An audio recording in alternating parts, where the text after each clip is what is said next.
ஹரி ஓம். கிருஷ்ணனின் கீதையின் ஒரு துளி என்கிற இந்த சேனலை பார்த்து கொண்டிருக்கும் அனைத்து சகோதர சகோதரிகளுக்கும் அடியேனின் அன்பான வணக்கங்கள். இன்றைக்கு நாம் மிகவும் ஒரு சுவாரஸ்யமான விஷயமான ஒரு திருக்குறளை பற்றியும் அந்த திருக்குறளோடு சம்பந்தப்பட்ட பகவத்கீதையை பற்றியும் நாம் பார்க்க இருக்கிறோம். ஒரு அற்புதமான குறளுங்க. தெய்வம் தொழா அன் கொழுநற் தொழுதெழுவாள் பெய்யென பெய்யும் மழை. அவ்வளோதான். இந்த திருக்குறளோட அர்த்தம் என்ன அப்படின்னா, வேறு தெய்வங்களை வழிபடாமல் கணவனையே தெய்வமாக வழங்கும் ஒரு பெண் பெய் என்றதும் மழை பெய்யும். அவ்வளோதான் இந்த திருக்குறளோட அர்த்தம்.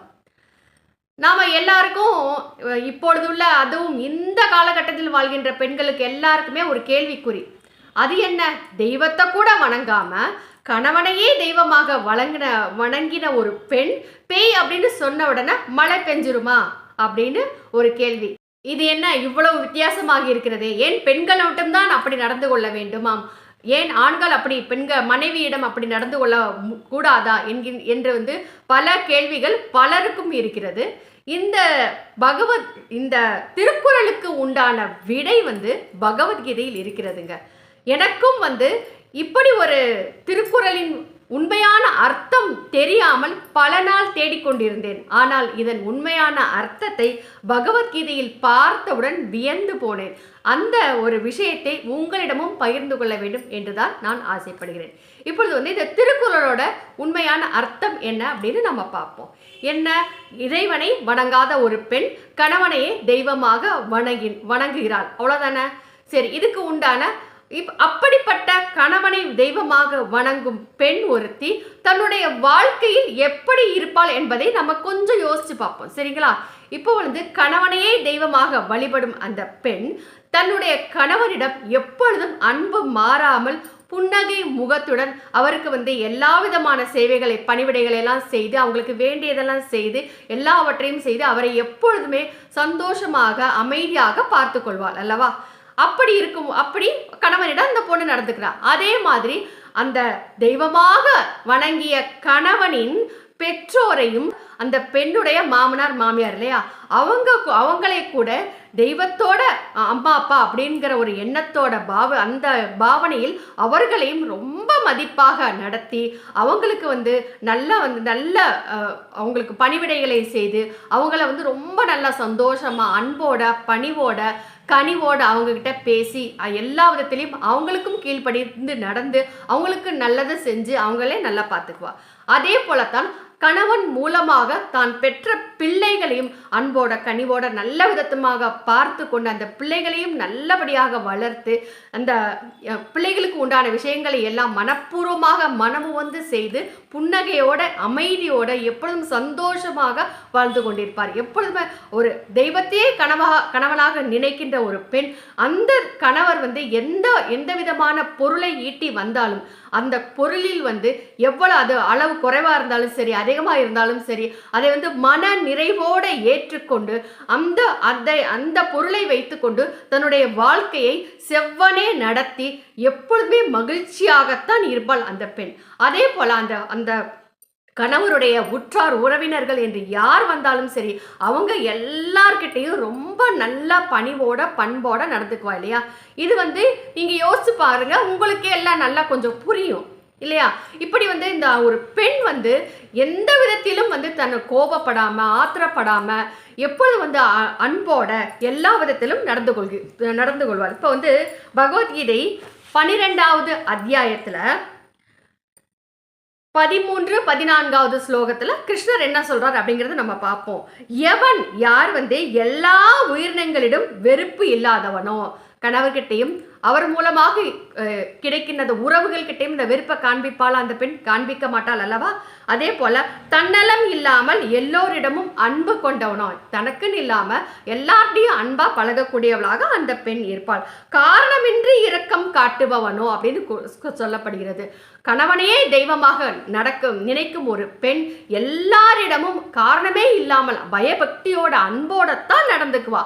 மமக்காரம் அப்படிங்கிறது இருக்காது. மமக்காரம் அற்றவனாக, அகங்காரம் அப்படிங்கிறது அந்த பொண்ணுகிட்ட கொஞ்சம் கூட இருக்காது. மமக்காரம்னா என்னுடையது என்று பொருள். அகங்காரம் அப்படின்னா நான் என்கின்ற எண்ணம். இந்த இரண்டுமே அந்த பெண் கிட்ட இருக்காது. அது மட்டுமல்லாமல் இன்ப துன்பங்கள் நேரும்போது நிலை மாறாது சமமாக இருப்பாள். தெய்வமே நமக்கு வந்து கணவனாக வாய்த்து இருக்கும் பொழுது அதுல சந்தோஷம் இருந்தாலும் சரி, துக்கம் இருந்தாலும் சரி, அந்த பெண் வந்து அதை வந்து மன நிறைவோட சரிசமமாக ஏற்றுக்கொள்வாள் அல்லவா. பொறுக்கும் இயல்புடையவளை, எல்லா விதமான கஷ்டமே வந்தாலும் சரி அதை வந்து இறைவனால் நமக்கு இறைவன் தான் நமக்கு கொடுத்திருக்கிறார், கொஞ்சம் பொறுத்துவோம் அப்படின்னு பொறுத்து அதை சமாளிப்பாள். குற்றம் செய்தவனுக்கும் அபயம் அளிப்பவனோ, குற்றமே செய்தவனாக இருந்தாலும் சரி, தன்னுடைய கணவராக இருந்தாலும் சரி, உறவுகளாக இருந்தாலும் சரி, அவர்களுக்கு எல்லோருக்குமே வந்து அபயமளித்து நல்ல பணிவிடைகளை செய்வாள். யோகியோ, அப்படிப்பட்ட ஒரு பெண் யாரு? யோகி தான் இல்லையா. எப்பொழுதும் எல்லா விதங்களிலும் திருப்தி உள்ளவனோ, எல்லா விதத்திலும் திருப்தி கொண்டவளாக அவள் இருப்பாள்.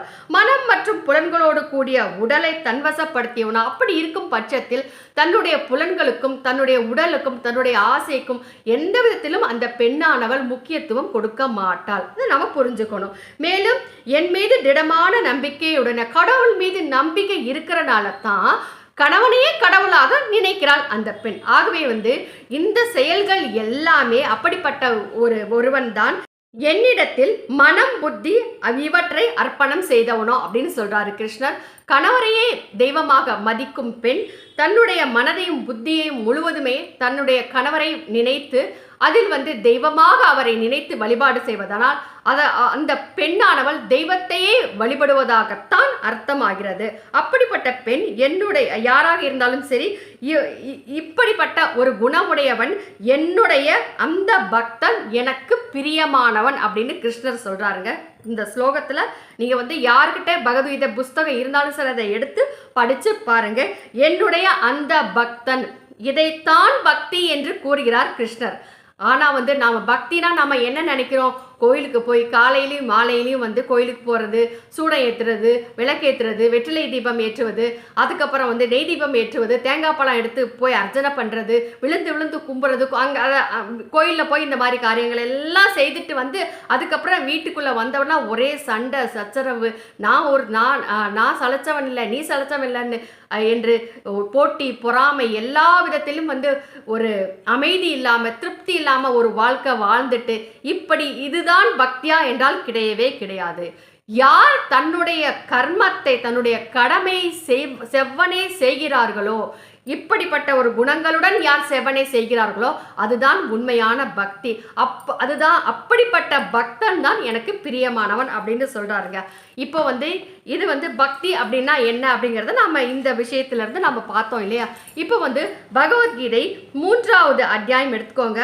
3வது அத்தியாயம் 10வது ஸ்லோகம் 11வது ஸ்லோகத்துல நீங்க கொஞ்சம் பார்க்கலாம். அப்படி பார்க்கும் பொழுது அது என்ன, அங்க வந்து எப்படி மலை அப்படிங்கிறது எப்படி வரும் அப்படிங்கிறத ரொம்ப அழகா சொல்லியிருக்கிறாரு.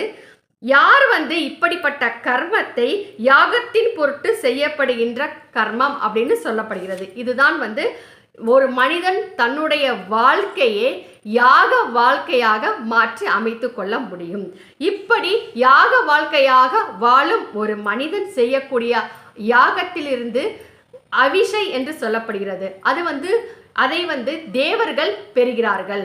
அப்படி தேவர்கள் அதை பெற்றவுடன் அந்த தேவர்கள் அதற்கு பிரதிபலனாக மக்கள் அனைவருக்குமே மழை, வெயில், காற்று முதலான அனைத்தையுமே கொடுத்து உதவுகிறார்கள். இதுதாங்க ஒரு அற்புதமான ஒரு பகவத்கீதையின் ஸ்லோகம். எப்படின்னா சொல்றாரு, இந்த வேள்வியினால் தேவதைகளை வளர செய்யுங்கள். எப்படின்னா சத்கர்மத்தை செய்து வாழும் வாழ்வின் மூலமாக ஏற்படும் வேள்வியின் மூலமாக தேவதைகளை நாம் வளரச் செய்ய வேண்டும். அந்த தேவதைகள் உங்களை வளரச் செய்யட்டும். தன்னலம் கருதாத தன்னுடன் ஒருவர் மற்றொருவரை வளர செய்து கொள்ளுங்கள் அப்படின்னு சொல்றாரு 11வது ஸ்லோகத்துல. 10வது ஸ்லோகத்துல கல்பத்தின் ஆரம்பத்தில், அதாவது இந்த உலகம் உற்பத்தி ஆகும் பொழுதே பிரம்மதேவன் என்ன செய்கிறார் அப்படின்னா இந்த வேள்வியோட சேர்ந்துதான், அதாவது ஒரு மனிதனை படைக்கும் பொழுதே அந்த மனிதன் எப்படியெல்லாம் வாழ வேண்டும் என்கின்ற ஒரு கர்மத்தோடு சேர்ந்துதான் மக்களை படைக்கிறார். இப்படித்தான் அவங்க வாழணும், இதுதான் நல்ல வாழ்க்கை, இதுதான் சத்கர்மம் அப்படின்னு படைக்கிறாரு. இப்படி ஒரு மனிதன் சத்கர்மத்தை செய்யும் பொழுது அந்த சத்கர்மத்தை செய்து அவன் வாழும் வாழ்க்கை தான் வேள்வி வாழ்க்கையாக மாறுகிறது. அந்த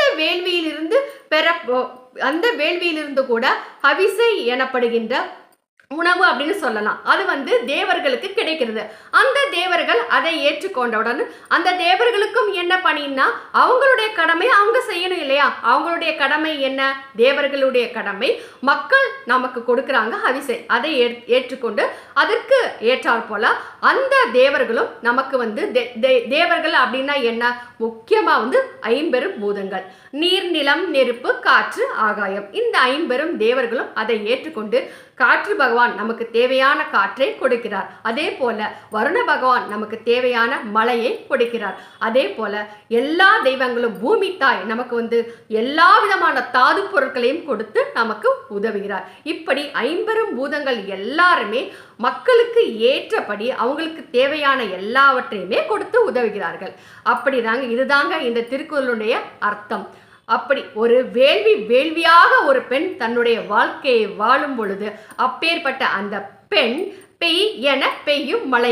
ஆமாம், இவ்வளவுதாங்க திருக்குறள். அந்த பெண் பெய் அப்படின்னு சொன்ன உடனே மழை பெஞ்சிரும் அப்படின்னு சொல்லப்படுகிறது. இன்னொரு விஷயத்தையும் அடியேன் சொல்கிறேன். ஔவையார் மூதுரையில சொல்லியிருக்காருங்க.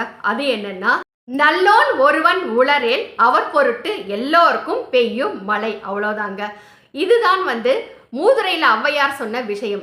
உலகத்துல யாராவது ஒரு நல்லவர்கள் இருந்தால் அவர்களின் பொருட்டு, அவர்கள் செய்கின்ற யாகத்தின் பொருட்டு, அவர்களுடைய யாகத்தை பெற்றுக்கொண்ட தேவர்கள் அவர்களுக்காக உலக மக்கள் எல்லாருக்குமே மழையை பொழிவார்களாம். எல்லோருக்கும் பெய்யும் மழை. ஒருவன் செய்யும் யாகத்தின் மூலமாக மக்கள் அனைவருக்குமே மழை பெய்யுமாம். இப்பொழுது மழைக்கும் நமக்கும் என்ன ஒரு சம்பந்தம்? இந்த திருக்குறளுக்கும் மூதுரைக்கும் எப்படி ஒரு சம்பந்தம் அப்படிங்கிறத நம்ம ரொம்ப நல்லாவே பார்த்திருக்கிறோம். இது போன்ற நல்ல விஷயங்களை நாம் தெரிந்து கொள்ள வேண்டும். ஆனால் இப்பொழுது சமீபத்தில் என்ன நடக்குது அப்படின்னா, மேக வெடிப்பு ஏற்படுகிறது. அந்த மேக வெடிப்பின் காரணமாக ஒரே இடத்துல டன் கணக்கான அந்த தண்ணீர் ஒரே இடத்துல கொட்டுது. அப்படி கொட்டுறதுனால நிறைய சேதங்கள், நிறைய மனிதர்கள் இறந்து போகிறார்கள். வீடு இந்த மாளிகைகள் எல்லாம் இடிந்து போகிறது. மண் சரிவு ஏற்படுகிறது. இப்படியெல்லாம் நிறைய விஷயங்கள் நடக்கிறது. இதற்கெல்லாம் காரணமே நாம் தான். ஒரு மனிதன் நல்ல வாழ்க்கை வாழும் பொழுது அவர் யாகத்தை செய்கிறார். அந்த யாகத்தை ஏற்று நல்ல மழையை மக்கள் கொடுப்பாங்க இல்லையா? அதே மாதிரி ஒரு மனிதன் வேண்டாத வாழ்க்கையை, பாவ வாழ்க்கையை வாழும் பொழுது, கொலை, கொள்ளை, கற்பழிப்பு, இன்னும் மோசமான விஷயங்கள் எல்லாம் இருக்கிறது அல்லவா? இந்த மாதிரி விஷயங்கள் எல்லாம் ஒரு மனிதன் செய்யும் பொழுது அதனால் தேவர்கள் அதிருப்தி அடைகிறார்கள், நொந்து போகிறார்கள். அதனால் அவர்கள் மக்களுக்கு இப்படித்தான் மழையை பெய்ய செய்வார்கள். ஏனென்றால் அவர்களுக்கு வேறு வழி இல்லை. அவர்கள் அதிருப்தியாக, அவர்கள் உணவு இல்லாமல் அவர்கள் கஷ்டப்படுகிறார்கள். ஆகவே யாராக இருந்தாலும் சரி, இந்த விஷயத்தை புரிந்து கொண்டு நம்ம முன்னோர்கள் நம்ம எல்லாம் சொல்லுவாங்க, எங்க நல்லவங்க இருந்தால் தானே மழை பெய்யறது அப்படின்னு. ஆனால் இந்த ஒரு சின்ன விஷயத்தில் எவ்வளோ பெரிய விஷயம் அடங்கி இருக்கிறது பார்த்தீங்களா? இப்படி நிறைய விஷயத்தை அடியன் பகவத்கீதையில் பார்த்துருக்கிறேன். இன்னொரு விஷயத்தை பற்றி அடியன் கொஞ்சமாக சொல்கிறேன், கேட்டுக்கோங்க. இப்போ கர்ணன் இருக்கார் இல்லையா, அவர்கிட்ட பகவான் கிருஷ்ணர் ஒரு வயதான வேடம் அணிந்து கொண்டு போய் அவர்கிட்ட போய், நீ இதுவரைக்கும் செய்த புண்ணியங்கள் அனைத்துமே எனக்கு தானமாக கொடுத்துரு அப்படின்னு சொல்லி கேட்குறார் இல்லையா? அப்படி அவர் கேட்ட உடனே கர்ணன் கொடுத்துட்றார். ஒரு மனிதன் தெய்வத்திற்கே தான் செய்த புண்ணியங்கள் அனைத்தையுமே தானமாக கொடுத்தால் அதைவிட பெரிய புண்ணியம்தான் அவருக்கு கிடைக்குமே தவிர அந்த புண்ணியம் தீர்ந்து போகாது இல்லையா? இந்த கேள்வி ரொம்ப நாளாக எனக்கு இருந்ததுங்க. ஆனால் இந்த கேள்விக்கு உண்டான பதில் பகவத்கீதையில் இருக்கிறது.